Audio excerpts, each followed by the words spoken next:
2024 के आखिरी दांव के लिए पार्टियां तैयार, सबकी नजर यूपी के पूर्वांचल पर। 2019 से कम या ज्यादा भाजपा ही नहीं, विपक्ष की साख पर भी है सवाल। 13 सीटों पर होगा संग्राम, बीजेपी दोहराएगी इतिहास या विपक्ष करेगा कमाल।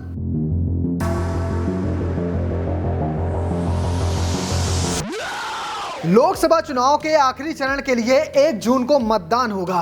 आखिरी चरण में वैसे तो 8 राज्यों की 57 सीटों पर मतदान होना है, लेकिन इन्हीं 57 सीटों में 13 सीटें उत्तर प्रदेश की भी हैं। कहते हैं ना, दिल्ली का रास्ता यूपी से ही निकल कर जाता है। अगर भाजपा या फिर विपक्षी गठबंधन को दिल्ली का सफर तय करना है तो यूपी जीतना बहुत जरूरी हो जाता है।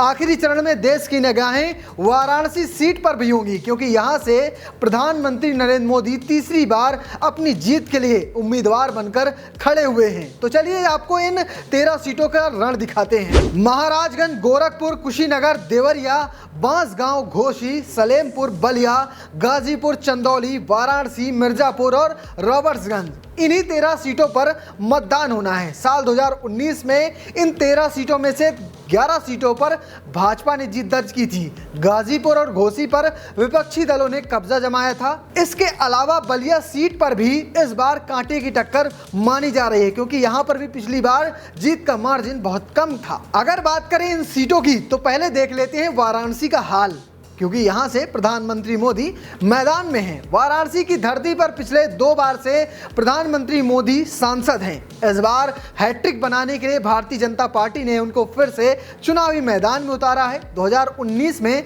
समाजवादी पार्टी की प्रत्याशी शालिनी यादव को उन्होंने 4,79,000 वोटों से हराया था। इस बार इंडिया गठबंधन से कांग्रेस प्रत्याशी अजय राय खड़े हैं। वाराणसी में उनकी बहुत लंबे समय से पकड़ है और पिछले 2 बार से प्रधानमंत्री मोदी के खिलाफ वही ताल ठोक रहे हैं। वहीं बसपा ने पूर्व पार्षद सैयद नियाज अली को प्रत्याशी बनाकर मैदान में उतारा है, तो वहीं पीडीए से असुद्दीन ओवैसी और पल्लवी पटेल ने भी एक साथ जनसभा कर अपनी उपस्थिति का संदेश दे डाला है।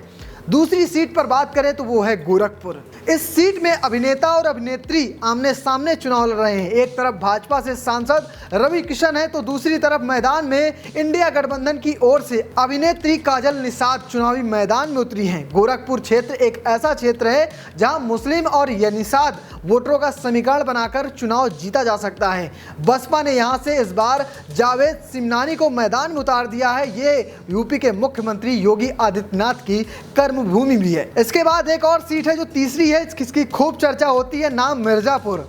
सीरियल वाला नहीं, ये रियल मिर्जापुर है। बात करें यहां से तो यहां पर भारतीय जनता पार्टी और अपना दल सोनेलाल गठबंधन की प्रत्याशी अनुप्रिया पटेल तीसरी बार उम्मीदवार के रूप पर चुनाव लड़ रही हैं। केंद्रीय मंत्री के खिलाफ यहां पर इंडिया गठबंधन ने सपा प्रत्याशी राजेंद्र बिंद को उतारा है। वहीं बसपा ने मनीष त्रिपाठी को चुनावी मैदान में उतारा है। त्रिपाठी तो उतर चुके हैं, लेकिन अपना दल की ही दूसरी पार्टी या कहें कैमराबादी ने, जिस पर कह सकते हैं अनुप्रिया की बहन लीड करती हैं, उससे दौलत सिंह पटेल मैदान में उतरे हैं। ये तो हाल आपने देखा 3 बहुत चर्चित सीटें हैं, लेकिन 10 सीटें और भी हैं जो लोकसभा में जो आंकड़ा पूरा करना है उसके लिहाज से बहुत जरूरी हैं। तो चलिए आपको बताता हूं इन 10 सीटों में कौन कौन उम्मीदवार है और कौन मार सकता है बाजी। शुरुआत करते हैं महाराजगंज से। महाराजगंज से इस बार भाजपा ने फिर से पंकज चौधरी को उतारा है, जबकि सपा कांग्रेस की तरफ से या कहें गठबंधन की तरफ से वीरेंद्र चौधरी हैं, जबकि बसपा ने मौसमे आलम को उतारा है। बात करें अगर कुशीनगर की तो यहाँ विजय दुबे भाजपा के प्रत्याशी हैं,